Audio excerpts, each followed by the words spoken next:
Anthony estate stood like a forgotten monument beneath the waning October sun, cold, towering, and too silent for a house that had once echoed with laughter. Its granite facade, softened by frost-kissed ivy and the golden blush of dying leaves, reflected a beauty that was more sorrow than splendor. Inside, everything was quiet, not peaceful, just quiet. On the top floor, behind glass panels tinted with the dusk, John Anthony stood motionless, his gaze fixed on the Boston skyline. The city pulsed beneath the early fog, but his eyes, ice blue, once sharp with ambition, held only the weight of memory. A glass of untouched whiskey rested on the mahogany desk beside him, a token of habit rather than comfort. It had been 5 years since Rachel died. It has been 5 years since her car crashed under the rain-drenched highway on the way to their son's school recital. 5 years of what-ifs. What if he hadn't taken that call? What if he'd gone with her? What if love could have stopped the brakes from failing? But love, John had learned, couldn't save anyone, especially not Aiden. Downstairs, the soft hum of a nebulizer reminded him of that cruel truth. His son, only 8, had been born with cystic fibrosis, a condition that left his lungs fragile, his immune system weaker than the autumn light that now spilled across the floor. Every cough felt like a countdown. Every night, John stayed awake watching the surveillance monitors, each camera angle a lifeline, though he knew it could never replace what Aiden truly needed, what they both needed. Over the past year, 5 nannies had come and gone. Some were dismissed for minor mistakes, others simply because John couldn't trust them. It wasn't just about care. It was about something more intangible. Presence. The kind Rachel had. The kind that made a sick boy feel like the world was still his to dream in. A knock interrupted his thoughts. Clara stepped in quietly. Always measured, always composed. She had been more than an assistant for 12 years. She had been the silent witness to his fall from grace, the keeper of his secrets, and the bridge between him and what little was left of warmth in the world. She approached with a black folder in hand. 12 candidates this time, she said, placing the folder on the desk, all with pediatric care experience. Some have explicitly worked with cystic fibrosis. One of them, she hesitated. One stands out. John arched an eyebrow, but said nothing. Clara opened the folder and flipped to a specific profile. A photograph slid into view. Syndra Miller, age 32, former pediatric nurse at Boston Children's Hospital, African American, 6 years of experience with chronic pediatric care, letters of recommendation from 3 families, and one unusual note. She had personally cared for her younger sister, who'd passed away 2 years ago from cystic fibrosis. John's gaze paused on her photo. Her hair was natural, pulled back in a loose bun. Her eyes were brown, deep, and warm, making him uncomfortable. Not because it was threatening, but because it reminded him of something long buried. Her smile wasn't rehearsed. It was as sincere as if she had known sorrow and still smiled anyway. "Schedule her," John said, voice low with the top 3. Clara nodded but didn't move. "There's something else," she added softly. Dr. Ruiz called.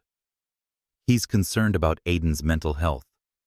The constant change, the instability. He needs more than caretakers. He needs connection." John's jaw tensed. "I pay Dr. Ruiz to treat my son, not to offer parenting advice." Clara inclined her head slightly. "Of course." As she turned to leave, John opened the drawer of his desk. Beneath old reports and investor summaries was a single photograph.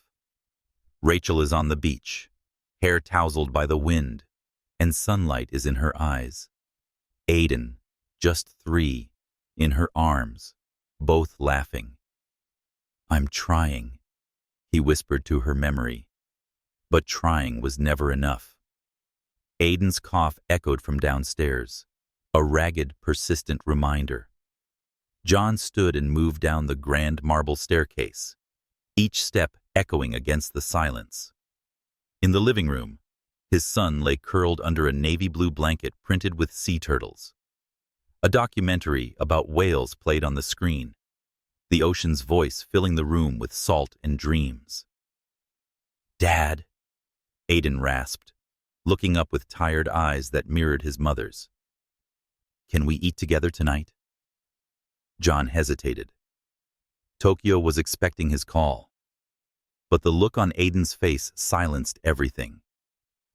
"Of course," he replied. "Pizza?" The boy smiled. A real one. Fleeting, fragile, and everything. Mrs. Harris, the current nanny, brought over the nebulizer. John watched as the mist danced between the boy and the screen filled with endless blue. Something clenched in his chest. He returned to his office and turned on the monitors. Camera 1, the living room. Camera 2, the hallway. Camera 3, Aiden hugging a stuffed sea turtle. Still breathing, still here. But for how long? Tomorrow, he would meet Syndra Miller. He didn't believe in miracles, but he was just once willing to believe in something close to hope. If this quiet storm of love and healing touched your heart, don't forget to like the video, share your thoughts in the comments, and follow the channel to continue this emotional journey with us. There's so much more waiting beneath the surface. The next morning arrived cloaked in pale gold. Sunlight filtered through the towering windows of Anthony Enterprises' top-floor conference room, casting long shadows across the gleaming glass table. Everything in the room was cold by design.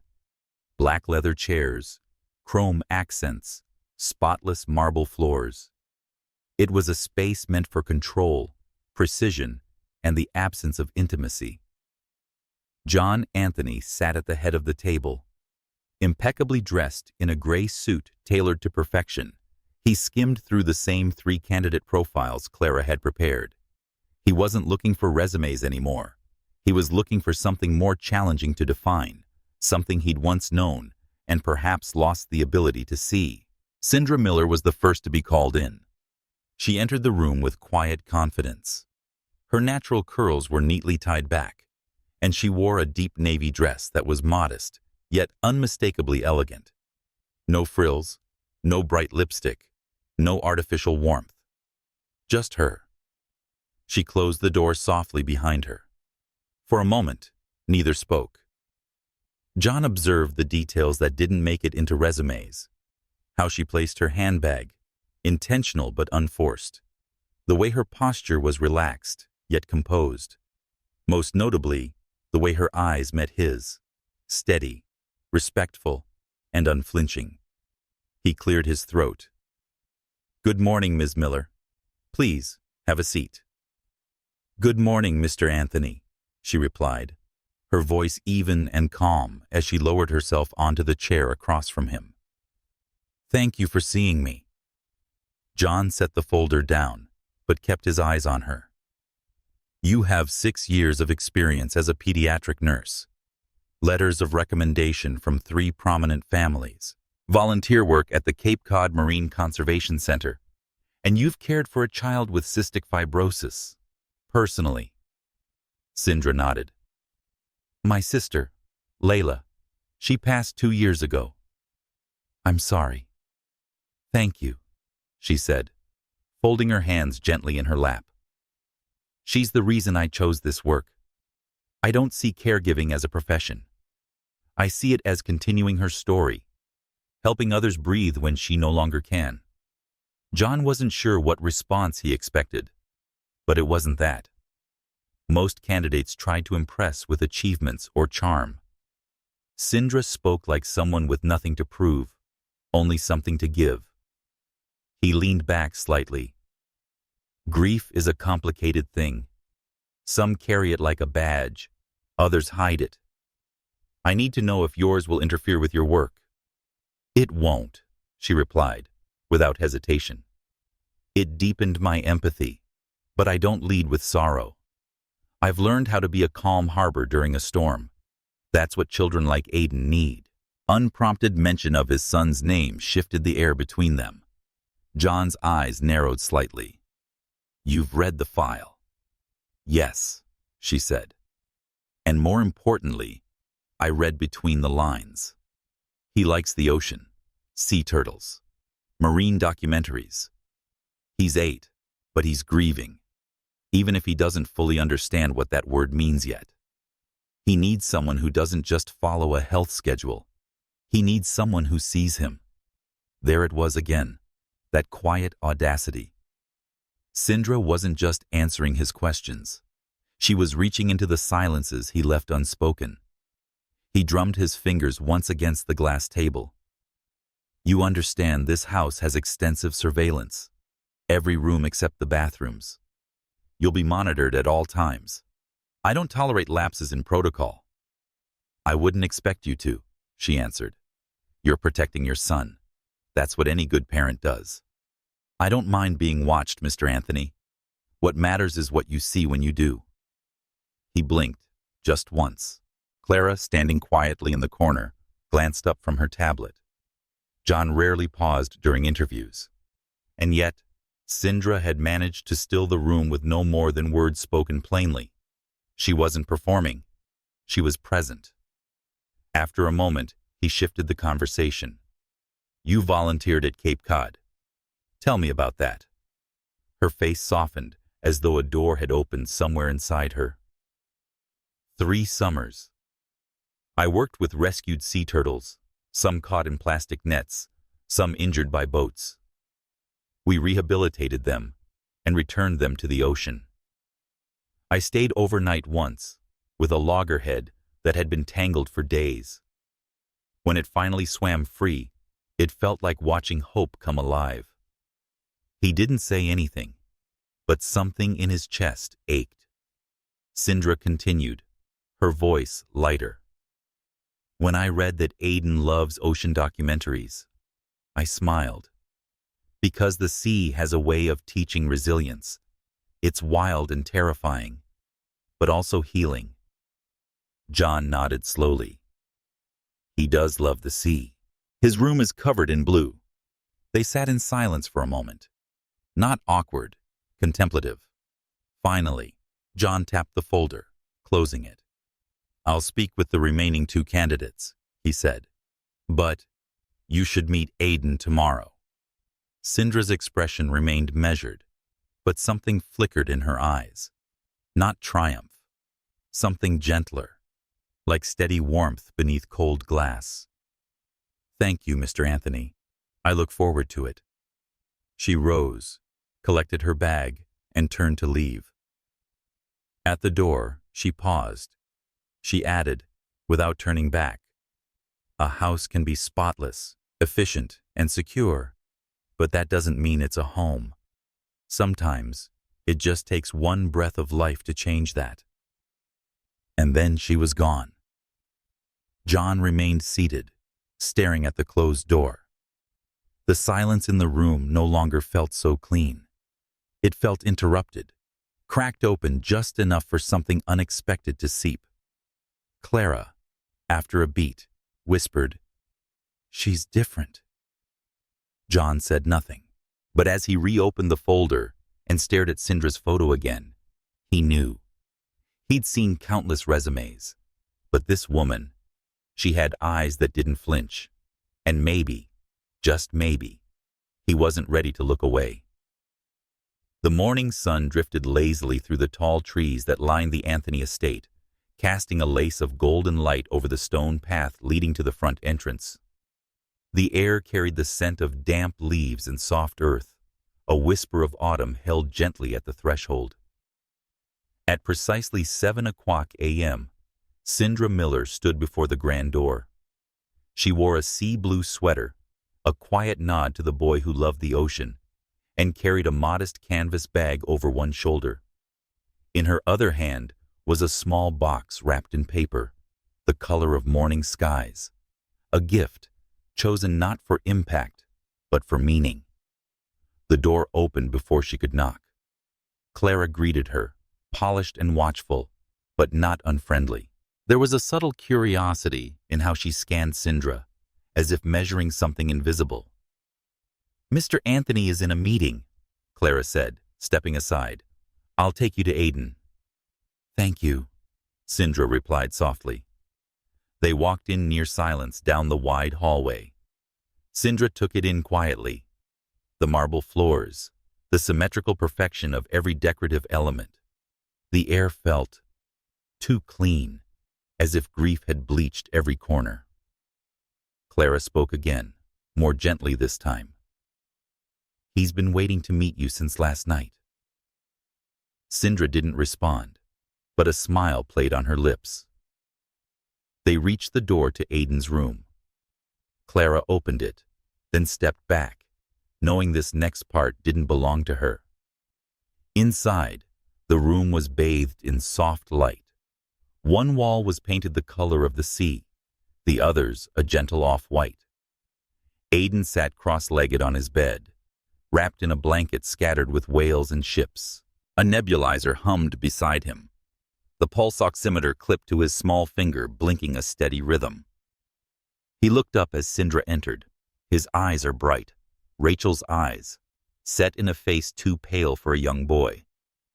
"Are you Miss Syndra?" he asked, his voice breathy but hopeful. "That's me, Captain Aiden," she said, kneeling to meet him at eye level. "I've heard you're quite the explorer." His grin was slight, but real. "Do you know about humpback whales?" "They sing." "I do," she said, carefully unwrapping the box she'd brought. Inside was a hand-carved sea turtle, its shell detailed with tiny wave patterns. "This is a loggerhead turtle. I helped rescue one once. Want to hear the story?" Aiden reached for it immediately, fingers tracing the smooth wood. "You saved a turtle?" Syndra sat beside him, her voice dipping into the rhythm of waves. She told him about a summer night on Cape Cod, tangled nets, gentle hands, and the quiet moment when the turtle finally swam free into the moonlit sea. As she spoke, she wove the tale into a breathing exercise. Inhale like the rise of a wave, exhale like the crash on shore. Slowly, without realizing, Aiden followed her lead. His small chest rose and fell in a calming cadence, the nebulizer purring in time. Outside the room, down the hall, John Anthony stood silently at his office door, one hand resting on the frame. He had ended his meeting early, an odd restlessness pulling him toward the hallway. He hadn't planned to check the camera feed. He hadn't even realized he was walking until he was there. Now, he listened, not to the words, but to the space between them. Aiden was laughing, not politely, not weakly, laughing. He moved closer, just enough to glance inside without being seen. Syndra sat cross-legged on the floor, her posture relaxed but attentive. She was holding a second turtle, a plush one this time, and narrating an underwater mission where Captain Aiden had to help rescue marine friends with bravery and slow, steady breaths.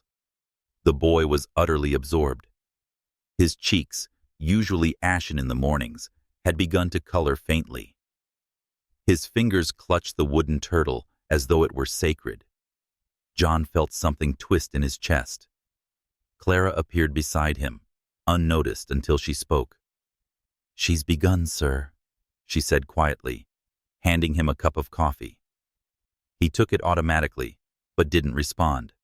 Clara added that she seemed to know what she was doing, her tone neutral, but edged with something softer. John nodded once, eyes still on the boy. "She's not like the others," he murmured. "No," Clara agreed, "she's not." Later that morning, Syndra joined John briefly in the downstairs study. She carried a tablet filled with notes on Aiden's medication, food tolerances, and therapy schedule. But it wasn't just data. It was a detail. Thought. He prefers his enzymes before breakfast, but only if they come with apple juice, she noted, then smiled faintly. He also told me he wants to write a book about sea turtles. I told him I'd help. John looked at her. There was no overstepping in her tone, no presumption, only offering. You adjusted the nebulizer settings? A slight increase. He was wheezing during the night, though it's improved now. I'll monitor it closely.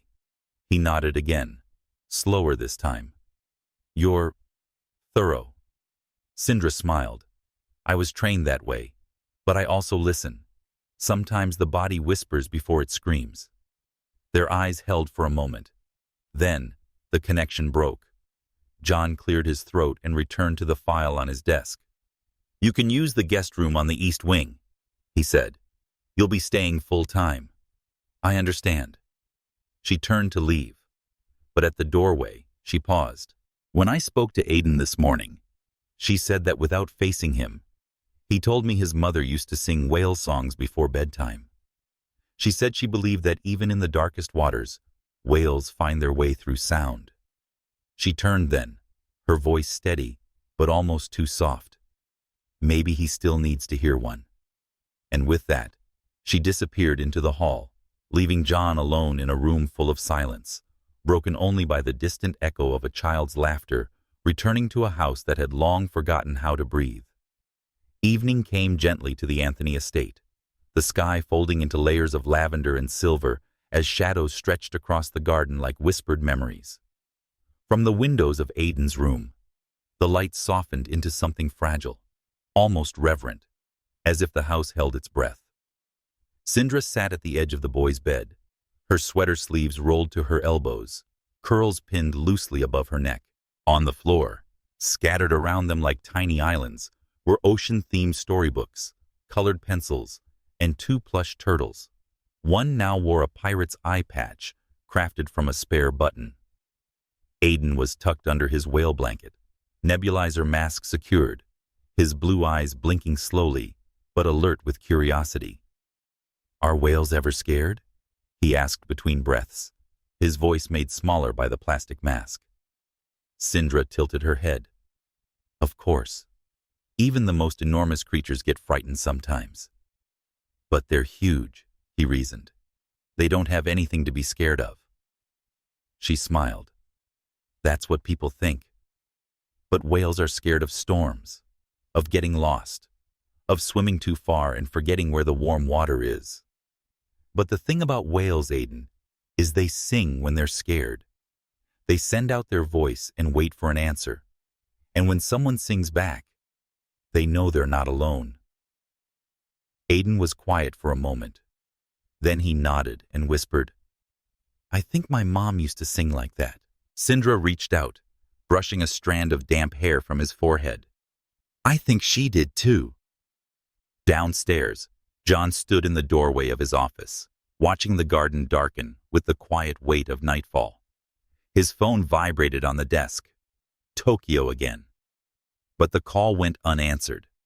His uninvited thoughts returned to how Aiden had laughed earlier that day. The boy's voice, usually so thin and cautious, had carried a melody it hadn't held in years. Joy had always seemed too dangerous a luxury. Now, hearing it again unsettled him. He stepped into the hallway and made his way toward Aiden's room. By the time he reached the second-floor landing, the nebulizer had gone quiet.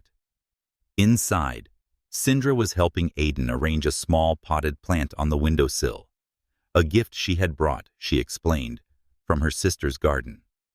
Aiden had already named it, Captain Greenbeard. It's a seaweed tree, he explained solemnly to Syndra, for our sea room. Syndra nodded seriously.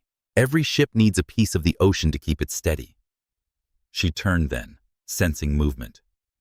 John stood by the doorway, arms loosely crossed, eyes taking in the scene without a word. Syndra straightened. He wanted to see something green, she said. Something alive. John's gaze flicked to the plant, then to his son, now curled on the bed, half asleep. The contrast was stark. This small, wheezing child beside a woman who seemed to anchor the room simply by existing. He entered the room. He said we agreed to limit environmental exposure. His voice low but firm. Even with the air purifier running, pollen, dust. Syndra didn't flinch. I checked the pollen index. The air was stable this morning, and the window was open for less than 3 minutes. He raised an eyebrow. And if that plant brings in mold spores? Or a bacterial contaminant? She looked at him, steady. Then I'll remove it. Immediately. But Aiden needs more than sterile air. He needs moments that feel like living, not just surviving. There it was again. That tension. Not insubordination. Not defiance. Just truth, spoken plainly. He should have pushed back harder.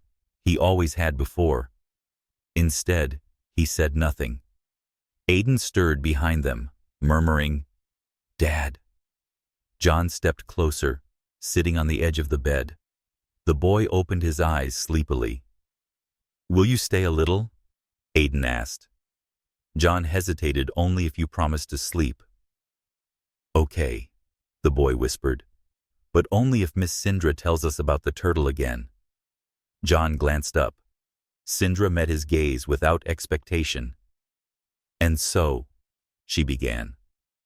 Her voice wove through the room like a tide, calm, patient, inevitable. The turtle had braved a storm, been tangled, nearly drowned. But in the end, it found its way back to its home's warm, quiet waters. John listened more than he meant to. Later, when Aiden had drifted to sleep, Syndra rose silently, gathering the scattered books into a neat pile. John followed her out into the hallway. For a moment, they stood beside each other in the dim light, two strangers wrapped in the same hush. "He's different with you," John said quietly. "I see him," she replied. "That's all." He studied her profile, the curve of her cheek, the stillness she wore like armor. "You don't flinch, do you?" Syndra turned and met his eyes. "I've already lost someone I loved. After that, most things stop being frightening." His jaw shifted slightly, a muscle tightening along the line of his throat. "You're not here to replace anyone," he said abruptly. "I know," she replied, "but he doesn't need me to replace her. He needs someone who stays." He looked at her for a long moment, then nodded once, tightly.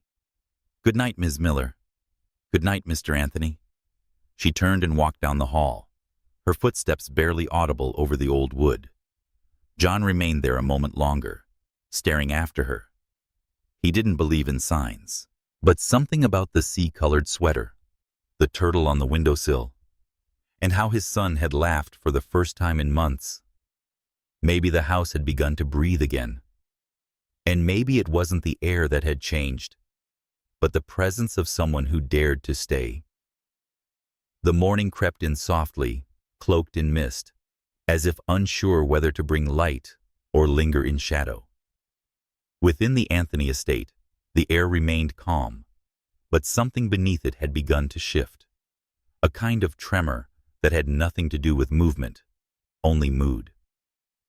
Clara set a modest breakfast in the kitchen, steel-cut oatmeal with almond milk, finely chopped apples, and a plate of sliced bananas, arranged with quiet care. No sugar, no salt. Every detail precise, as Aiden's diet required. Syndra entered with a gentle smile and a clipboard tucked under her arm. Her hair was swept into a loose knot, with a few curls brushing her face. She wore a soft gray turtleneck this morning. Her only adornment, a silver sea turtle pendant, resting just above her heart. Aiden followed behind her in his wheelchair, a wool blanket tucked around his knees, his cheeks pale, but his eyes alert. On his lap was Captain Greenbeard, the plant he had now adopted as both pet and shipmate. Clara greeted them both with a quiet smile. "Morning, Captain. Ready for your mission?" Aiden nodded solemnly. "Today, I'm exploring the breakfast island. Syndra chuckled softly and helped guide him to the table.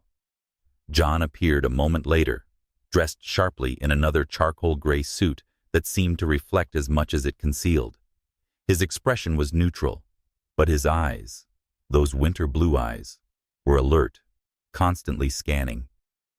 He sat across from Syndra and Aiden, accepting a cup of black coffee from Clara without a word.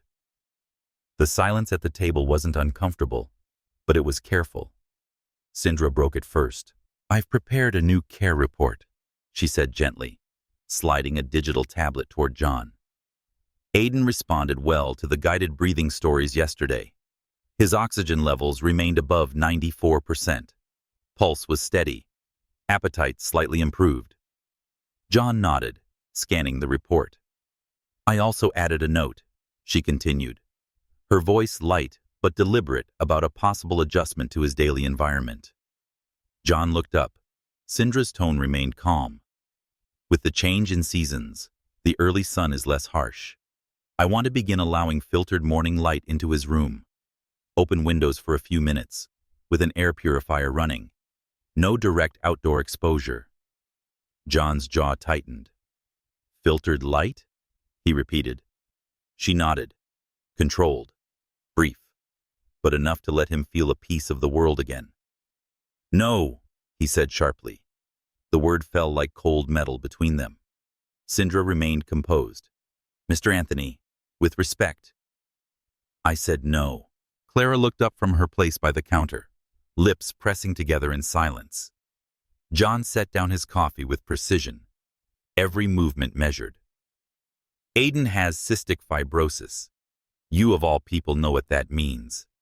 Outside air carries bacteria, pollen, and spores. Triggers we can't always predict. I'm not risking a respiratory flare so that he can chase a feeling." Syndra didn't flinch, but her voice lowered. "He isn't chasing a feeling. He's starving for one." John's eyes narrowed. "He's my son. I know that," she said quietly. "And he adores you. But protection and connection aren't opposites, Mr. Anthony. They're partners." His gaze burned into hers, but she didn't retreat. Between them, Aiden sat quietly, watching. His spoon paused halfway to his mouth. He turned his eyes to his father. "Dad?" John looked at him, his edges momentarily softening. Aiden whispered that I wanted to see the trees for a little while. As in pirate movies, Miss Syndra said a big oak tree is outside. A cough broke through his voice, but the light in his eyes remained, hopeful, undeterred. John closed his eyes briefly, the weight of memory flickering through him. Rachel, barefoot on the back terrace, lifting Aiden toward the trees while he laughed with his whole body. And then the crash. The hospital. The silence afterward. "No," he said again, but his voice cracked like glass this time. "Not yet." Syndra didn't argue further. She only nodded, respectfully. "I understand," she said, but her tone held a thread of sadness that lingered in the air long after the words disappeared. That afternoon, she returned to Aiden's room with a plan. She didn't open the windows, not yet. Instead, she placed the air purifier by the windowsill, drew back the curtains, and filled the room with soft morning light. Then she added a single potted lavender plant on the bookshelf, a low allergen species, chosen carefully. She brought in an old woven rug and laid it beside the bed. She and Aiden sat there for nearly an hour, drawing ocean maps and inventing sunlight-safe pirate codes. When he asked her quietly, "Do you think Dad's afraid?" she didn't lie. "I think your dad loves very intensely," she said. "And when love hurts that much, it sometimes gets locked away." Aiden nodded solemnly. "Like treasure?" "Exactly," she whispered. "And maybe you're the only one who knows where it's buried." That night, John passed by Aiden's room without entering. He paused at the door, listening. Syndra was inside, singing. It wasn't a lullaby exactly, just a soft hum, like a wave gently pushing against the shore. It threaded through the door and into him, unsettling something quiet he thought had long gone numb. He didn't enter, but he stayed for a moment longer than he intended. And when he finally walked away, he realized he had left the hallway lights off behind him, for the first time in years, as if he no longer feared the dark. Not when someone was inside, humming a song he hadn't known he missed. The days had begun to blur into one another, as October waned and the edges of winter whispered through the trees. The Anthony estate stood wrapped in quiet stillness, its windows like polished eyes, watching a world that dared not intrude. Inside, however, something had begun to breathe again. Syndra walked softly through the east hallway, her arms wrapped loosely around a small basket of folded towels. Light streamed through the high windows, filtered, pale, hesitant, like a guest unsure of its welcome. The silence in the house had changed its weight. It no longer pressed down, but hovered, curious. In Aiden's room, the boy was propped against a mound of pillows, his whale blanket drawn to his chin. The pulse oximeter glowed quietly at his fingertip, showing stable numbers. His plush turtle stood proudly on the bedside table beside a set of watercolor paints and half-dried artwork, one of which depicted an octopus wearing a crown and sunglasses. Syndra smiled when she saw it. "You gave him a royal promotion," she teased gently, placing the towels on the dresser. Aiden grinned, pale but cheeky.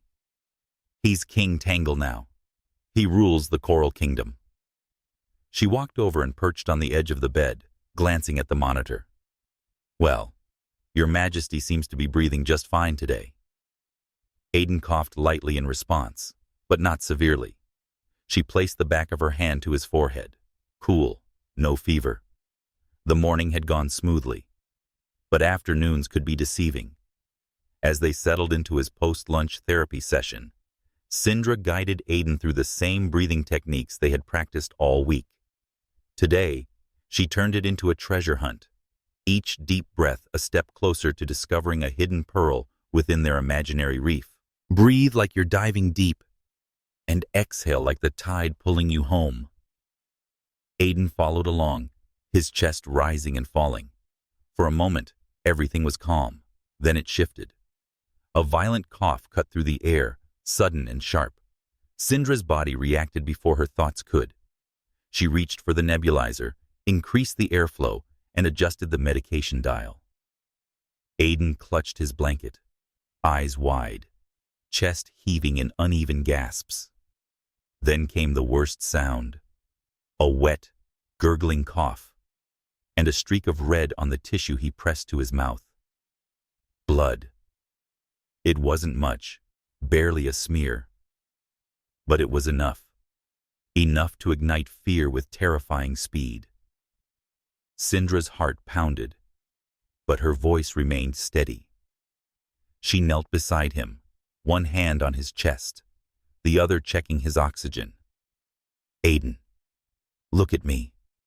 We're okay. I'm here." His lips quivered.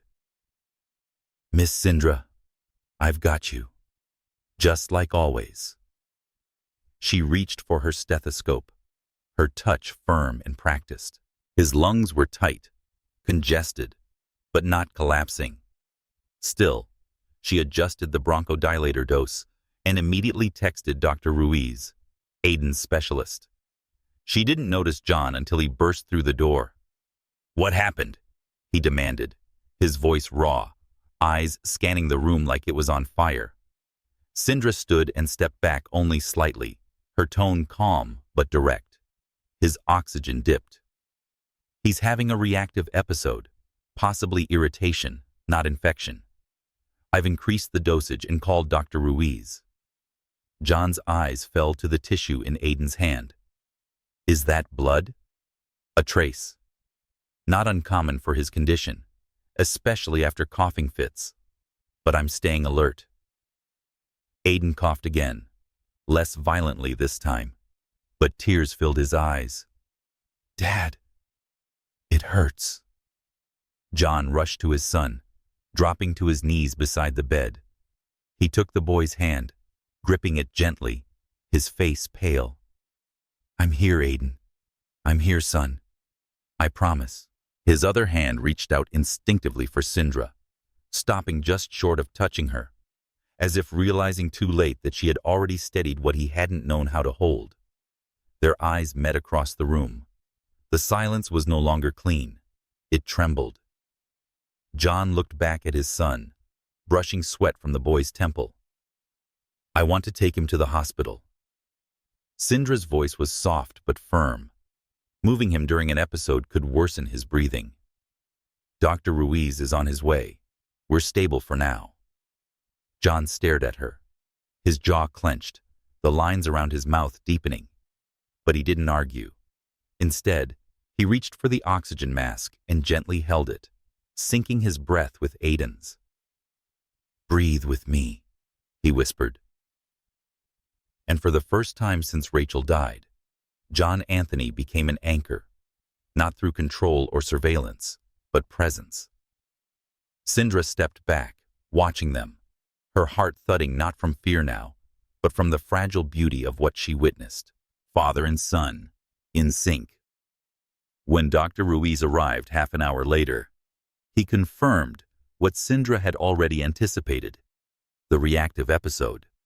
No signs of infection, likely triggered by fatigue and mild inflammation. Still, precaution was essential. As evening fell and Aiden drifted into sleep, oxygen mask now resting beside him, John sat in the armchair by the bed, his tie loosened, face drawn. Syndra entered quietly, carrying a glass of water and a handwritten note with Aiden's vitals. John didn't look at her, but when she placed the glass beside him, he touched her wrist, just briefly. "Thank you," he said, the words uneven. She didn't respond right away, and when she did, it was only this: "He's braver than either of us, you know." John gave a quiet, tired breath that could have been a laugh or a sob. "Yeah," he said, "he is." They stood there for a moment, two people who had once believed they could control life through vigilance or sacrifice, now realizing that sometimes all that mattered was being there when everything else trembled. Outside, the last light of the day faded into blue. In the hush that followed the crisis, something unspoken passed between them. Not yet love, but perhaps its first true breath. The morning after the episode, the Anthony estate was still, holding its breath as if afraid to stir the air. Aiden lay curled beneath his blanket, his small chest rising and falling gently. A fresh oxygen monitor clipped to his finger pulsed a quiet green light. His skin, though pale, had color again. His fever had broken in the early hours. The trace of blood in his cough had vanished like a bad dream, though the fear it left behind remained, clinging like fog on glass. Syndra sat beside the boy's bed, silent but present, a book resting unopened in her lap. Her eyes were on Aiden, but her thoughts were wrapped in something more profound. She had seen this moment before, not in this house, not with this child, but in another bedroom, dimly lit, where her sister Layla had once rested in a similar stillness, heart intense, lungs tired, always on the cusp of something neither of them could name. And just like then, Syndra had stayed. Through the coughing, through the silence, through the long nights, when the only sounds were machines and prayers unspoken. But this wasn't Layla. This was Aiden. And Aiden had a father who was beginning to understand that presence didn't always mean protection. John had barely left the room. He sat now in the corner armchair, legs crossed, his gray dress shirt wrinkled from sleeping upright. His tie was gone, sleeves rolled, hair mussed. The man who once stood behind glass walls and camera feeds now held a child's blanket draped over his shoulder like a battle-worn cloak. He wasn't speaking, but he was there. And Syndra had realized that sometimes that was the most courageous thing a man could do. Aiden stirred, his lashes fluttering like the wings of a moth before he opened his eyes. When he saw her, his lips curved into a sleepy smile. "Miss Syndra." She leaned in, her voice soft. "Welcome back, Captain." He looked around the room. "Is the storm over?" She nodded for now. A small pause. "Is Dad still here?" John rose from his chair, his movements quiet but swift. He approached the bed and sat beside his son. "I'm here," he said gently. Aiden reached for his father's hand and grasped it tightly. "Did you hear the turtle song?" John blinked. "The what?" "The one Miss Syndra told me about. The one they sing when they're lost." John looked to Syndra, who offered only a faint smile. "I think I did," he said, squeezing Aiden's fingers. Later that afternoon, Syndra prepared a tray with warm broth, soft bread, and a notebook Aiden had left untouched since his last online class. She carried it to his room, but found him already awake and drawing. A massive, sweeping whale outlined in deep navy blue was on the page. Around it swirled waves, stars, and a lighthouse perched in the corner, painted in golden strokes. Syndra crouched beside him, her heart tugging. "That's beautiful." Aiden looked up, sheepish. "It's for school. I want to tell them about humpback whales, and how they never swim alone, even when the sea is big." She brushed her hand gently over his curls. "That's a story worth telling." A few days later, when his oxygen levels stabilized, Syndra sat with Clara in the living room, reviewing medical notes and activity reports. Clara, always efficient, paused for a moment longer than usual as she reviewed one file. "You know," she said softly, glancing toward the staircase, "Mr. Anthony used to be different. Before Rachel passed, this house had music, kitchen messes, and pirate ships made from couch cushions." Syndra smiled faintly, not needing to ask. She had seen the ghost of those memories in every quiet corner. "I don't think he stopped loving," Clara added. "I think he just stopped believing love could be safe." Syndra sat with Aiden at the dining table that evening, reviewing his online class re-entry plans. He was nervous, fingers fidgeting with his sweater sleeve, brow furrowed in concentration. "What if they don't remember me?" he asked. "They will," she said. "But if they don't, you'll remind them why they should." He looked up. "And how do I do that?" She smiled. "By being exactly who you are." John appeared then, hands in his pockets, having overheard only the last line. He watched as Syndra reached into her bag and pulled out the carved turtle she had given Aiden weeks before. "Bring this with you," she said, placing it in his hand. "Let them meet the boy who sails with sea turtles and paints lighthouses."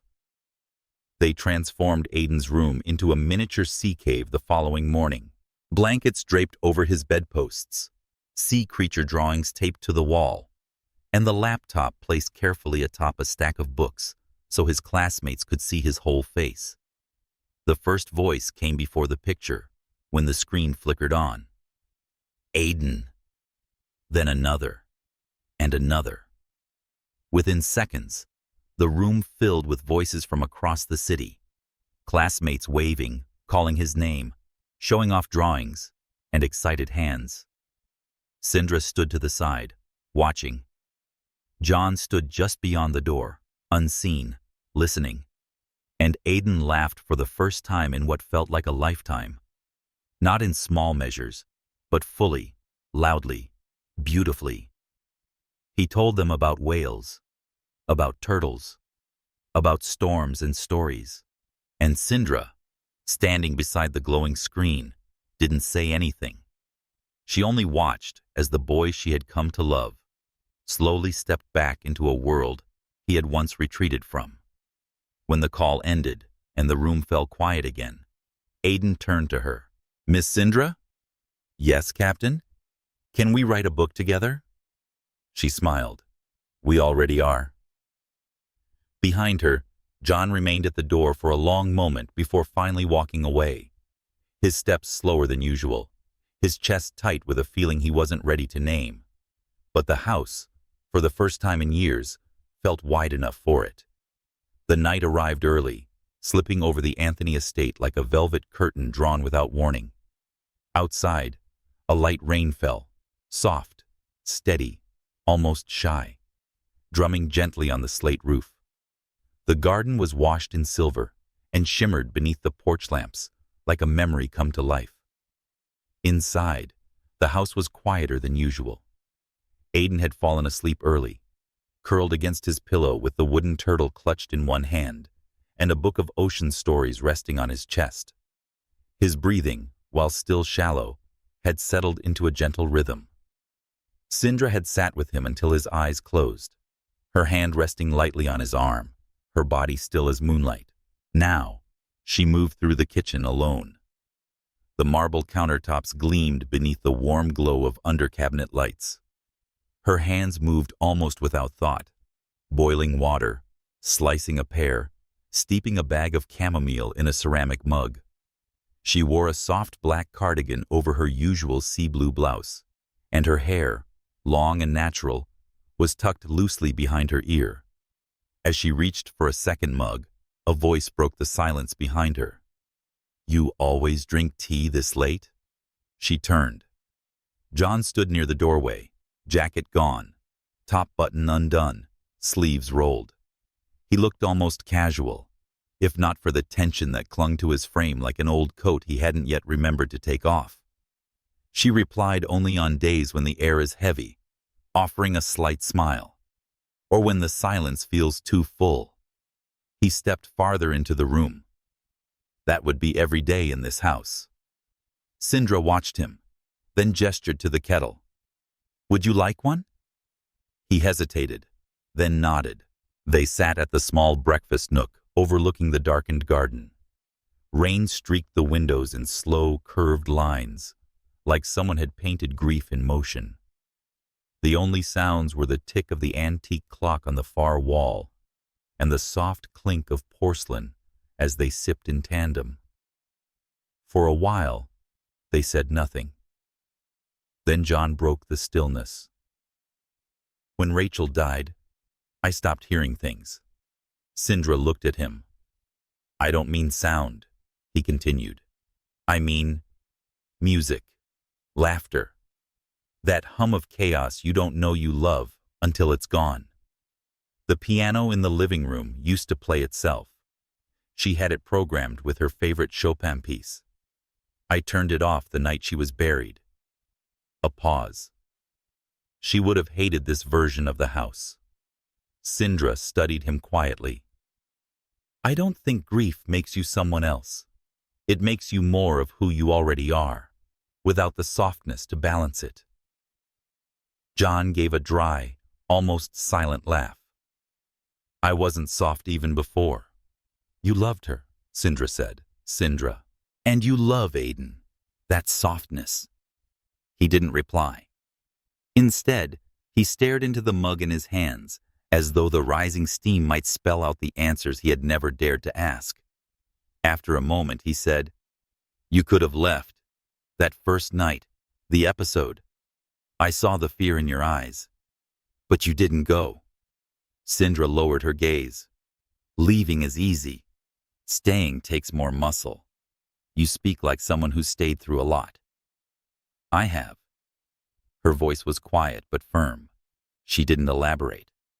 And John, surprisingly, didn't press. Instead, he reached for something beneath the table and placed it on the surface between them. A notebook, worn leather. Its pages are filled with scribbles in Aiden's handwriting. "I found this on his desk," John said. "It's the book you two have been working on about the whales." Syndra smiled faintly. "The Coral Kingdom Chronicles. He's decided a council of singing dolphins rules a whole underwater society." Very political. John opened to a page. Aiden had drawn a figure that looked suspiciously like Syndra. Hair in curls, a crown made of seaweed, a staff shaped like a stethoscope. Queen of Calm, he read aloud. Syndra laughed softly. I didn't know he added that. He says she saves the ocean from forgetting how to breathe. John's voice caught on the last word. Syndra reached for the notebook, tracing her finger along the drawing. Aiden sees people. I think he always has. It's what makes him different, fragile, and brilliant. John didn't answer right away. Then, in a voice barely audible, he used to look at me like that. Syndra turned toward him, eyes softening. He still does. Their gazes met, and for the first time since they had known each other, their silence felt less like distance and more like an invitation. There was no grand gesture, no leaning closer, no accidental touch. Just two people sitting at a table in the quiet hours, their griefs lined up between them like delicate and real china. John rose first, rose. He gathered the mugs and rinsed them slowly at the sink. Syndra remained seated, her fingers resting on the edge of Aiden's notebook, as though holding onto something precious without needing to own it. Before leaving, John turned back. His voice was low. Thank you for staying. Syndra met his eyes, steady as always. I'm not done yet. He nodded and left. The rain had stopped outside, but the glass still glistened with traces of it. Inside the kitchen, the kettle had long since gone cold, but the warmth remained. Not in the tea, in the knowing, in the pause that lingers when two people begin to see each other, not just as who they are, but who they've had to become to survive. The next morning arrived with golden clarity.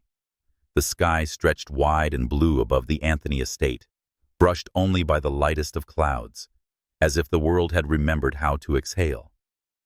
Aiden's laughter echoed faintly through the open window of the sunroom. His energy had returned in small, precious bursts. Never too wild, never too much, but bright enough to change the temperature of the house itself. Syndra could hear him playing with Clara's old wind chimes on the back patio, his thin voice humming along with the breeze. Inside, she was organizing a small basket of seed packets. Petunias, chamomile, marigolds, she murmured, reading the labels.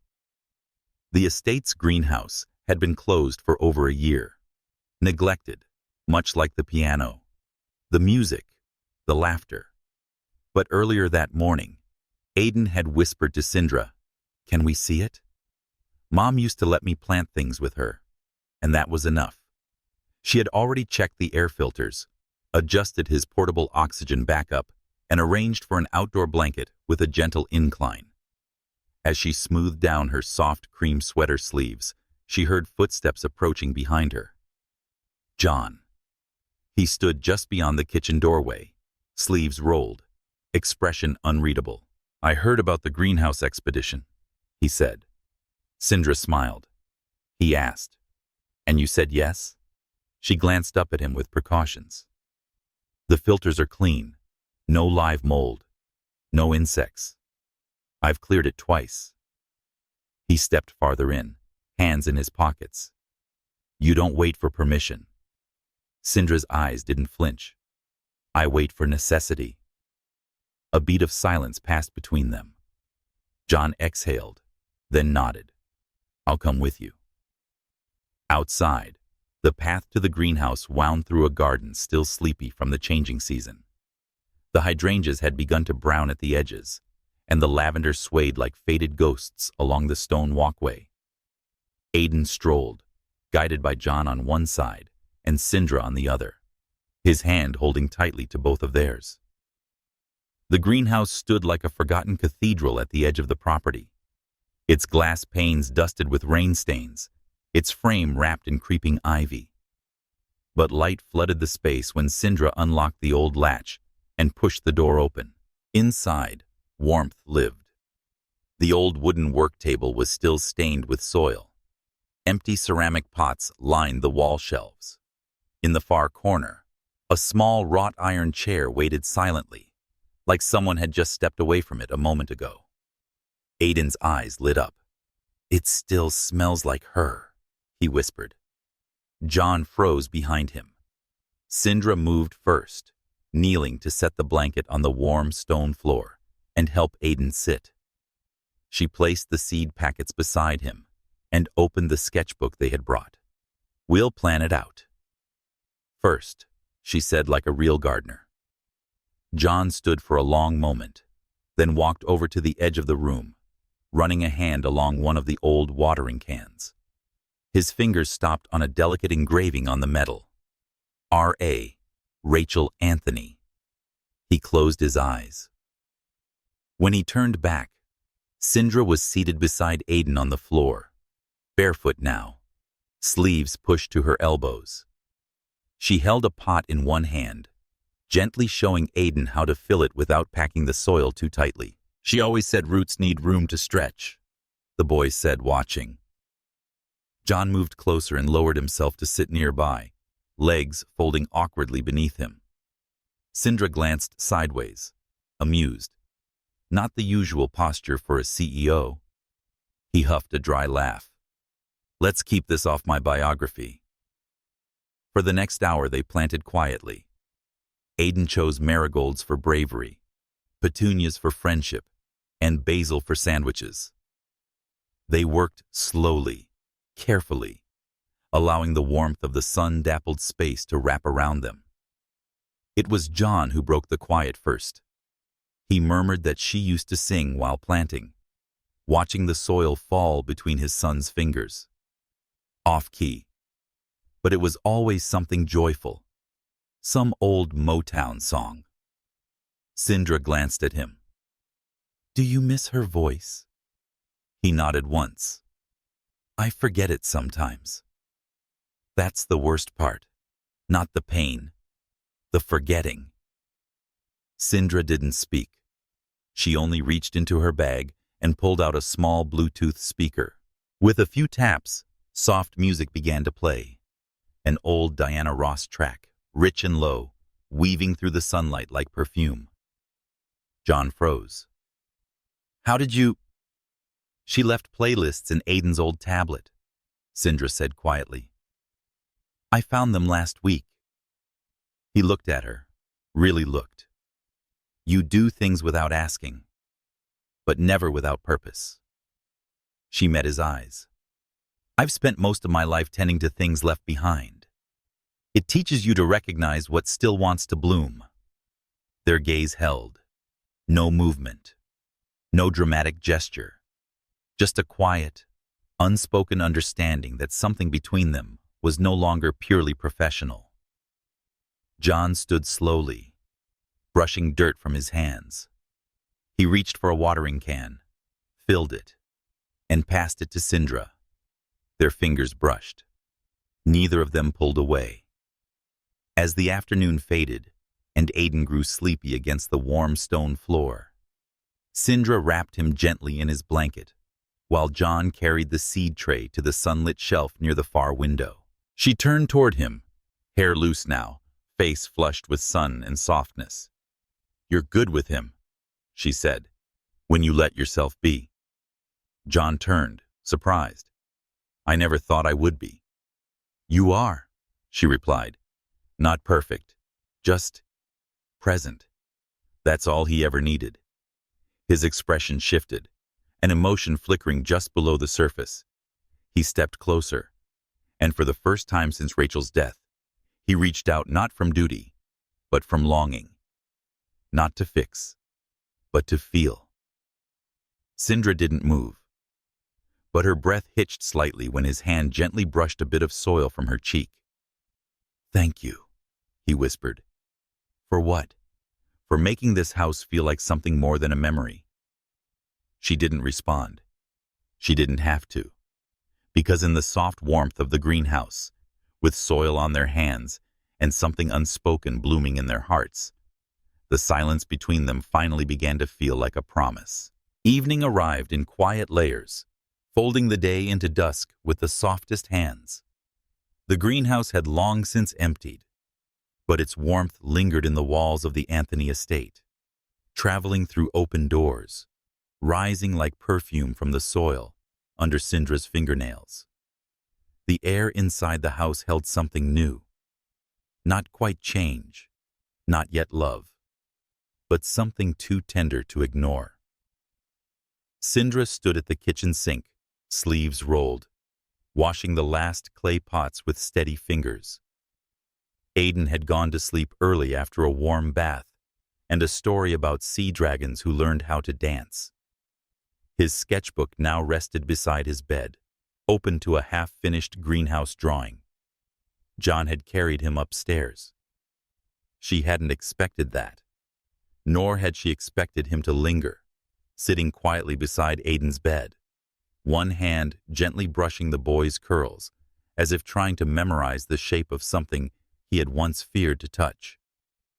Now behind her, she heard footsteps again. John. She didn't turn. Not yet. You didn't say much after we came in, she murmured, her voice nearly lost beneath the hum of the faucet.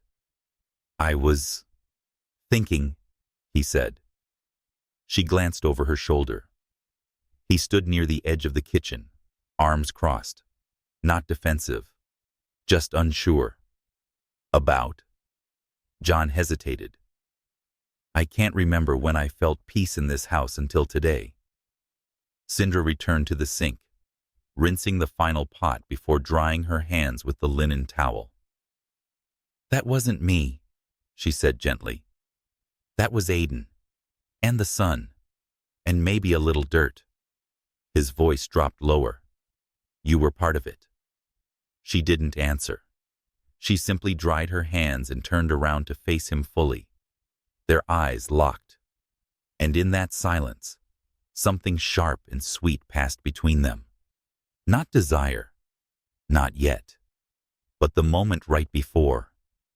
He stepped closer, not intentionally, not even consciously, as though his body had grown tired of standing so far from warmth. You make it look easy, he said softly. Caring for him, for this house, for everything I forgot how to hold. It's not easy, she replied, but you make it seem. She tilted her head slightly. Like, I was born knowing how to carry the weight? Yes. A shadow passed behind her eyes, a softness layered with steel. I wasn't, she whispered. I just learned early that if I didn't, no one else would. She rarely spoke about her past. She offered strength, not stories. But tonight, something in her voice shifted, opened. My father left when I was 9. My mother, she did her best, but she was tired all the time. I raised my younger sister, fed her, held her through the fevers, made her believe the world was kind even when it wasn't. John's gaze never left her. Is that why you stayed here? He asked. With us? She hesitated. No, she said. I stayed because your son reminded me what hope sounds like. And you. She stopped. He took another step. Say it. Her breath caught. I stayed because you look at the world like it betrayed you. And yet, you still get up every day. You still try, even if no one sees it. His voice lowered. You saw it. I did. Their silence stretched, but it no longer felt uncertain. It felt like the breath between two notes of a song not yet sung. He stepped closer still, now just feet from her. His hand lifted, slow, uncertain. He brushed a curl away from her cheek, not like he was claiming anything, but like he was remembering something he'd never been allowed to touch. Her eyes fluttered closed for half a second, then opened and held his. What are we doing? She asked, her voice barely audible. I don't know, he admitted. Is this something? It's becoming. She swallowed, her throat tight. John. His name was a question, a warning, an invitation. He dropped his hand, not in retreat, but in restraint. I don't want to make you stay, he said. Not out of obligation, not out of whatever this is. I'm not staying because I'm needed, she replied. I'm staying because I want to. His jaw tightened. His gaze searched hers, desperate for something unnamed. I don't know how to be gentle with this, he confessed. With feelings, with... You don't have to be gentle, she said. You have to be honest. A pause. And then, something rare. He smiled. Faint. Honest. A crack in the marble mask he wore. I'm trying, he said. Syndra took a single step forward, enough to close the space between them. Their hands didn't touch. Their mouths didn't meet. But their hearts leaned. They stood there, breath to breath, the night humming low. And when she finally turned to leave the kitchen, slowly, gracefully, he didn't stop her. He didn't need to. Because she paused at the door, looked over her shoulder, and said, "Good night, John." And his reply, whispered but certain, carried something he hadn't dared to offer anyone in years. Good night, Syndra. The lights dimmed behind her as she left, but something inside him stayed bright. A glance, a step, a choice. Something was becoming. And for once, he wasn't afraid to see where it might go. The house was quiet, in a way it hadn't been for months. Not the quiet of sadness or fear, but the kind of hush after storms had passed and breath had returned. Aiden had gone to stay overnight at Clara's cottage on the edge of the property, his first night away in nearly a year. Clara, ever faithful and gentle, had insisted. Let him have a sleepover. Let yourselves breathe. John hadn't argued. Syndra hadn't either. The sun had fallen, and the night pressed its body against the windows. The moonlight silvered the edges of the garden, casting long, softened shadows across the sunroom floor. Syndra stood barefoot near the piano. She hadn't meant to be there. Her intention had only been to fetch the book Aiden left on the armchair. But something about the moonlight pooling over the keys stopped her. She reached out and touched one key. A soft note trembled through the air. She froze, hand hovering. Hand. Behind her, a voice stirred the silence. She played that one first. Always that key. She turned. John was there. Shirt sleeves rolled, collar loosened, glass of wine in his hand. He looked relaxed, but the softness was practiced, the kind after exhaustion and small, invisible wars. I didn't know you were up, she said. I couldn't sleep. She nodded. It's strange. Aiden is not here. John took a sip and set the glass down on the side table. It's the first time the house has felt too quiet. Syndra looked back at the piano. He fills it with his kind of music, like she used to. The silence between them folded into something tender. I haven't touched that piano in over a year, he admitted. I couldn't. Syndra's fingers grazed another key, softer this time. You should, she said. Sometimes silence isn't peace. It's just pain dressed up as order. John stepped beside her. His hand reached out, not for hers or the keys, but for the photograph resting on the piano's lid. Rachel, her smile was open and wild. Aiden, barely 3, reaching for her hair. I used to think that loving anyone else would erase her, he said, like there wasn't room for more. There is, Syndra said gently. It's not about replacing. It's about continuing. She would have wanted joy to keep growing here. His eyes turned to her, searching. You always say things that feel like truths I forgot I knew. I don't say them to sound wise, she replied. I say that because I've had to learn them the hard way. John studied her. Then, "Will you sit with me?" She hesitated, but then nodded. He moved to the couch, and she followed, taking the other end. A space lingered between them, but it no longer felt like distance. It felt like respect. "I was supposed to marry someone once," she said after a while, "before I came here." John looked at her, surprised. "I don't talk about him much," she continued. "He was good, kind. But I always felt like I was holding the relationship together with both hands. For example, if I let go for one moment, it would fall apart. That kind of love wears you down." "What happened?" "He left," she said. "Told me I was too strong to need him, that I didn't make space for him to protect me." John exhaled through his nose, sounding confused between strength and self-sufficiency. She gave a soft smile. "Maybe. Or maybe I was too busy holding others to let myself fall into anyone." "You've let yourself fall here," he said, voice low. Her breath hitched. She didn't look at him, not yet. Instead, she said, "I didn't plan to." "I didn't either." The silence thickened, not heavy, but charged. John turned his body toward her, just slightly. The moonlight caught the edge of his jaw, the line of his throat.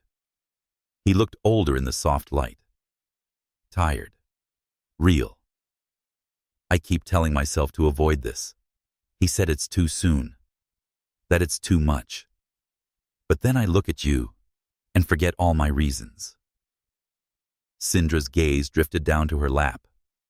Her fingers were twisted together. "I don't want to be someone's escape," she said. "I want to be their choice." "You are." She looked up.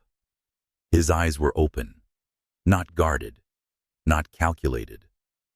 Just open. Her voice was barely a whisper. "I'm scared." "So am I." A long pause. Then, slowly, he reached out. Not to grab, not to pull. Let his fingers brush against hers. Tentative, respectful, warm. She didn't pull away, but she didn't lean in. Instead, she whispered, "John." He closed his eyes. "I know." They sat like that for a long time. No kiss, no confession. Just the space between two people daring to believe in something again. Eventually, Syndra stood. Her hand lingered in his for half a second longer than necessary. "I should rest." He nodded. "Of course." She began to walk away. But then, just before disappearing down the hall, she looked back, and this time, she smiled. Not with her lips, but with her eyes, with her guard lowered, with a heart no longer hiding behind duty. John remained on the couch after she was gone, the room still scented faintly with lavender and the earthy warmth of her presence. He didn't sleep that night, not out of worry, but out of wonder. Because for the first time in years, he felt not just the absence of loss, but the possibility of something beginning. Aiden returned the next morning with flushed cheeks and crumbs still on his lips, recounting stories from Clara's cottage as if he had just returned from an expedition through a foreign land. "We made pancakes with blueberries, and Clara let me stir the batter, even though I spilled a little. And then we fed a bird, a real one. It ate from my hand." He beamed with a joy that made Syndra's heart bloom and ache at once.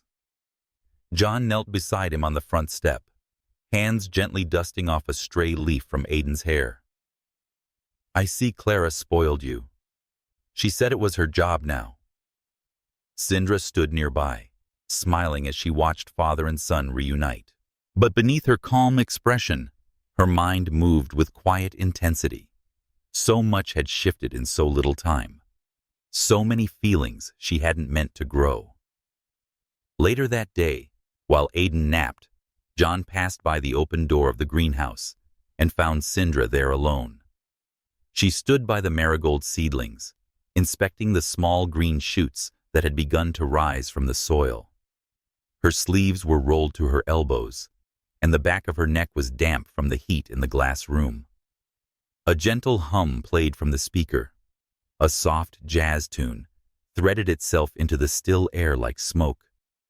He didn't say anything at first. He only watched, and realized how dangerously easy it was to want her in silence. Syndra sensed him eventually and turned, brushing soil from her palms. "How was your call with the hospital?" she asked. "Routine check-in," John replied. "They're adjusting Aiden's enzyme dosage slightly. Nothing critical." She nodded. There was a pause between them, not tense, but full. "I brought you something," John said. He stepped forward and handed her a small, rectangular box, dark green velvet, worn at the edges.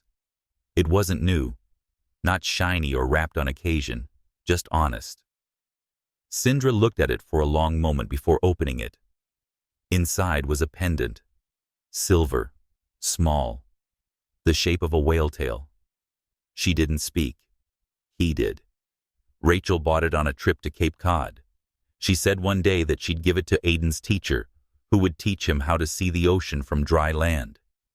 Syndra looked up, eyes wide and unblinking. "I found it in her old drawer," he said quietly, "and I kept it, waiting to feel right about giving it to anyone. And then—" He trailed off. She didn't need him to finish. Her fingers curled around the pendant. "I don't know what to say. You don't have to say anything." But she did, because her voice was steady now, even as her heart trembled. "I'm not trying to replace her, John." He took a step closer. "You couldn't. And you haven't. You've just added something I didn't know I needed." Syndra looked down again, brushing her thumb along the pendant. "I'm afraid of what this means. I'm afraid too. But I feel it," she said, "even when I try not to." He nodded slowly. "So do I." They stood like that, two people with hearts pressed between them, held apart by grief, drawn together by grace. And then Aiden's voice rang out from the hallway, high and sleepy. "Miss Syndra? Can I have my story now?" She smiled, lips trembling slightly. "I should go." He nodded. As she stepped past him, he didn't stop her. But just as she reached the door, she turned back. "I'll wear it," she said, holding up the pendant. "But only if you promise it doesn't have to mean everything yet." He smiled, not like a man used to smiling, but like one learning again. It can mean whatever you want it to. And with that, she left the room, her footsteps light but sure. He watched her disappear down the hall, and in that moment, something settled inside him. Not closure, not completion, but the first taste of permission. Permission to want, to feel, to begin again. He looked back at the marigolds, tiny, green, resilient, and he thought, maybe this time, the things they planted wouldn't need to be hidden beneath silence. Maybe, just maybe. They were beginning to bloom. The rain came without warning. It began with a low hush, a whisper against the window panes, before swelling into a steady curtain of sound that wrapped the house in soft urgency.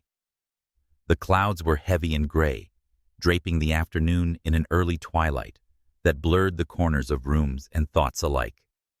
Syndra stood by the large window in the library, one hand resting lightly on the sill. She watched the garden blur beneath the falling rain, the greenhouse glass fogging up, the marigolds bending gently, not breaking. In her other hand, she held a book she hadn't turned a page of in 20 minutes. Her mind was elsewhere. More precisely, her mind was on him. John. He had been distant that morning. Not cold, never that, but reserved again and guarded in a way she hadn't seen in weeks. It was as if giving her the pendant had reopened something inside him, something he didn't yet know how to live with. And yet, she understood, because it had done the same to her. She still wore the necklace. The silver whale tail rested quietly above her collarbone, now warm from her skin's heat. It was not heavy, but it carried the weight of intention, memory, and unsaid things. The door opened behind her. She knew it was him before he spoke. "You left your tea in the sunroom." Syndra turned slightly. John stood in a black sweater and gray slacks, damp from the rain. His hair curled slightly at the edges, unstyled. His hands were in his pockets, but his eyes, those ever-guarded eyes, searched hers without armor. "Thanks," she said softly. He stepped inside, closing the door behind him. The rain became a muted rhythm, like a heart beating in the distance. "I didn't mean to be distant," he said suddenly. She blinked. "I know," she replied, "but I also understand why you were." He moved closer, his gaze falling to the pendant. "You're still wearing it." "I said I would. It suits you." Syndra looked away, her throat tightening. "You gave me something of hers. That's not a small thing." "No," John said. "It's not." A long pause passed between them. And then he added, "But I didn't give it to you because you remind me of Rachel." Syndra looked up. "I gave it to you because you don't. Because you've brought something into this house that I thought died with her. But it's different. It's yours." The room stilled, not from silence, but from the weight of the moment pressing against the windows, the walls, their chests. She moved to the couch, sitting slowly, as if lowering herself into the middle of a dream. He joined her, not beside her, but across, careful, still. Their knees were not touching, but they could feel the distance between them as something electric. "I don't want to misstep," he said, voice low. "I don't want to use you to fill the ache I haven't fully named." "You're not," she said. "But you deserve more than being someone's healing process. And you deserve more than a house full of ghosts." She folded her hands in her lap. "I didn't come here looking for this," she admitted. "I came to do a job, to care for a child, to build something steady again in a world that hasn't always given me steadiness." His eyes held hers. "But you've given us more than steadiness." A flicker of something unspeakable passed across her face. She whispered, "Don't say it if you're not ready to mean it." He didn't flinch. "I've never said anything to you that I didn't mean." Lightning flickered outside. The room flashed briefly silver, before settling again into shadows. Syndra turned toward the window. "Have you ever stood at the edge of something, knowing if you take one more step, it all changes?" "Yes." "And did you step?" John's voice dropped. "Not then. And now?" "I don't know how not to." She looked back at him, and for the first time, he saw her eyes not as calm waters, but as something deeper, storm-touched, aching, alive. He leaned forward slightly, and she did the same. Not touching, not yet. But their breaths met in the space between them, slow, uneven, charged. Then Aiden's voice echoed from upstairs. "Dad? Miss Syndra?" They sat back at once, hearts racing, the moment tucked away like a letter never mailed. "I'll go," John said, rising. But before he reached the door, Syndra stood too. He turned back. She strolled, deliberately, toward him, and stopped just close enough that he could smell the faint citrus of her skin, seeing the silver pendant rise with each breath. "I don't want to be something you return to when the house goes quiet," she said. "You're not. I don't want to wonder if this is real when the silence comes back." "It is," he said. And that, just that, was the beginning of something neither of them could undo. He left the room without another word, but the air between them remained warm long after. Outside, the rain softened. Inside, a love not yet spoken had begun to name itself in the places where restraint had lived too long. It began with a whisper, not the kind carried by wind or memory, but the type that lived between glances and gestures. A barely there knowing, a gentle tilt of the head, a brush of the shoulder in the hallway, the way his hand lingered 1 second longer when passing her a book. She always turned toward him when he entered a room, even if she pretended not to. Days had passed since the storm, and the unspoken had grown louder with it. Yet neither of them named it, not with words, but with the way they stayed close. Aiden had noticed. He didn't say anything, not directly, but the questions began to slip through in clever, childlike ways. "Miss Syndra, if you stayed forever, would that be weird?" "No." "Why?" "Because you already feel like you belong here." Or, "Dad, do people fall in love even when they're still sad?" John would pause every time, and then say, yes, especially then. That afternoon, the sun returned. Gentle, golden, almost shy after so many gray days. Aiden sat in the garden with his sketchbook, drawing underwater trees, a forest of waving kelp filled with creatures wearing hats and glasses, and sipping tea from coral cups. John stood behind him for a moment, smiling quietly before descending the path to the greenhouse. He knew she'd be there. She always was when the day was too beautiful to waste. The door creaked open, and she was on her knees, planting the last of the basil. Her hands were dirty, and a smudge of soil was on her cheek. Her curls were tied back in a loose scarf, and sunlight streamed through the glass behind her, wrapping her in soft gold. He didn't speak, not right away. She looked up, eyes meeting his, and smiled. "Come to ruin your suit again?" she teased. He glanced down at his pressed slacks and clean shirt. "It's already a lost cause." She stood, brushing off her hands. He reached into his pocket and pulled out a folded napkin, gently dabbing at the soil on her face. "You're constantly cleaning me," she said, amused. "Someone has to," he replied. But there was something more in his touch today, less cautious, less apologetic. She saw it, felt it. Still, she stepped away, just slightly. He let her. "You've been quiet," she said. "So have you." A pause. Then, "Is this how you usually do it? Fall in love with the person you weren't expecting?" His voice was steady.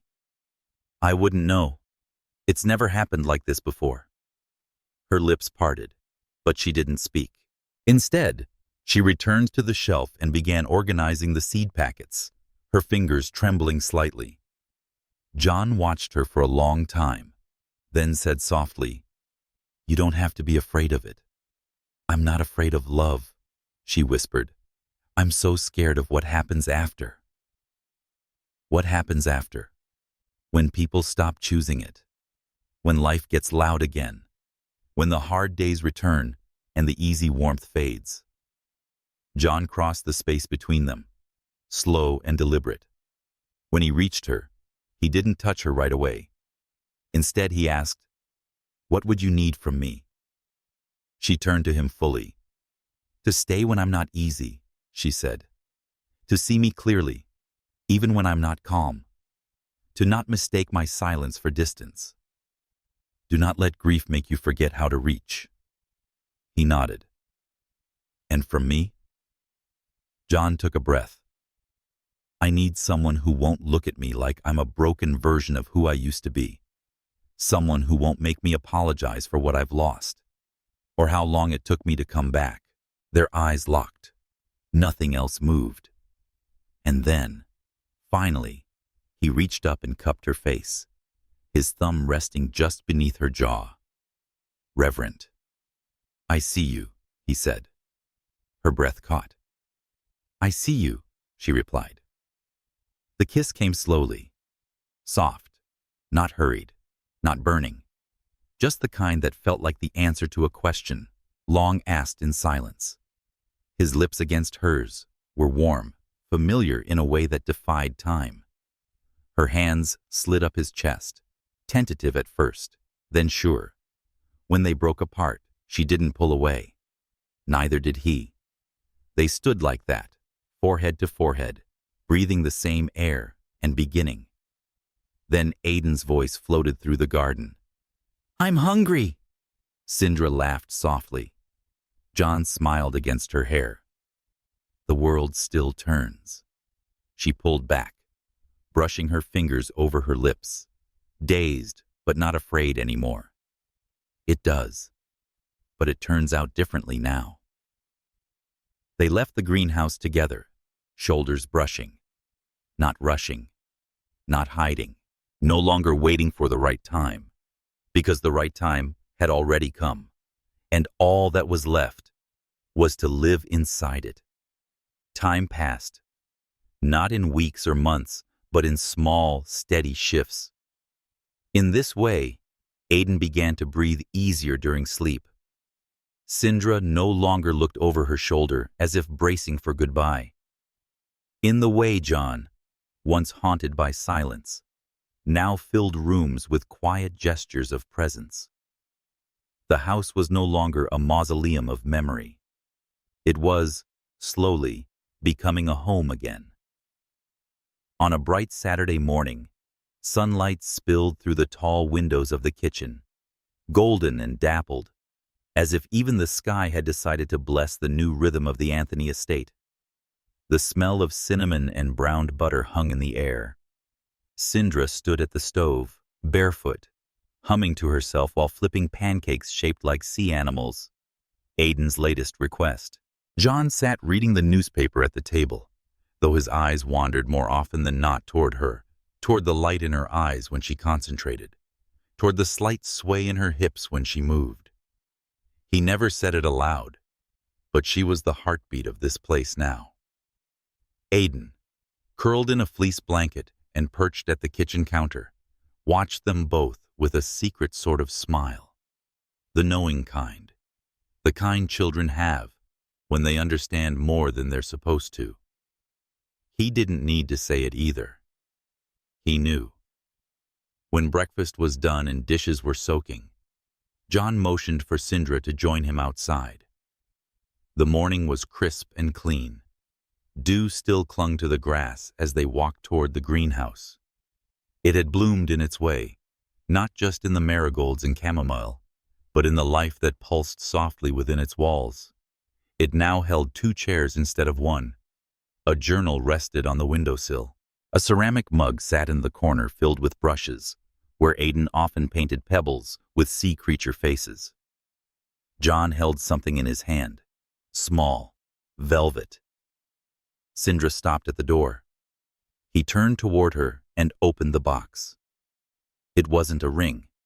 Not yet. It was a key. Silver. Delicate. Old. "This was Rachel's," he said quietly. "She had it made for the writing cottage out back. It's been locked since the funeral." Syndra looked up at him, unsure. "I don't want to ask for anything significant," he continued. "Not yet. I want you to have a space here that's yours, completely yours, to write, to sit, to rest."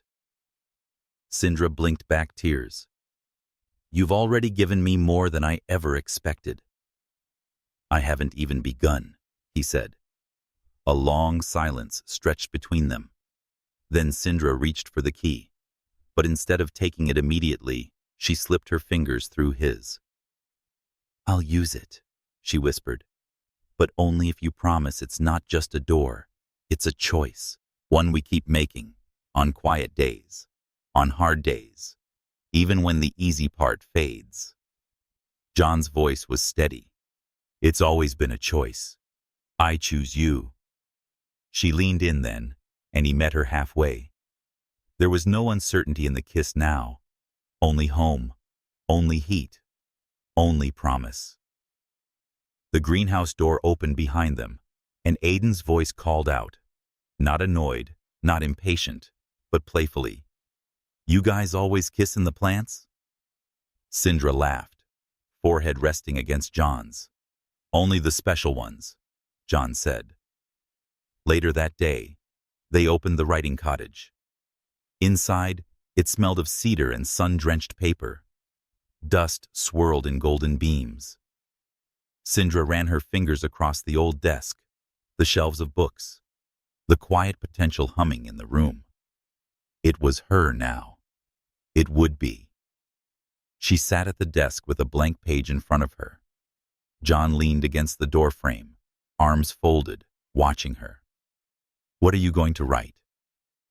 She looked up at him, a smile teasing her lips. Something true, and perhaps she would. Perhaps she'd write about a house once filled with echoes, and a boy who dreamed of underwater kingdoms, and a man who forgot how to feel until someone reminded him. Perhaps she'd write about a love that grew quietly, in the soft soil of shared pain and unspoken hope. Or perhaps she'd write nothing, because some stories weren't meant to be told. Some were meant to be lived. If this story moved you, if you felt even a flicker of warmth, longing, and hope, please consider liking, commenting, or subscribing to the channel. Your support helps keep stories like this alive, quiet, aching, and beautiful. And if you've ever loved someone slowly, truly, bravely, then maybe, just maybe, this was your story too.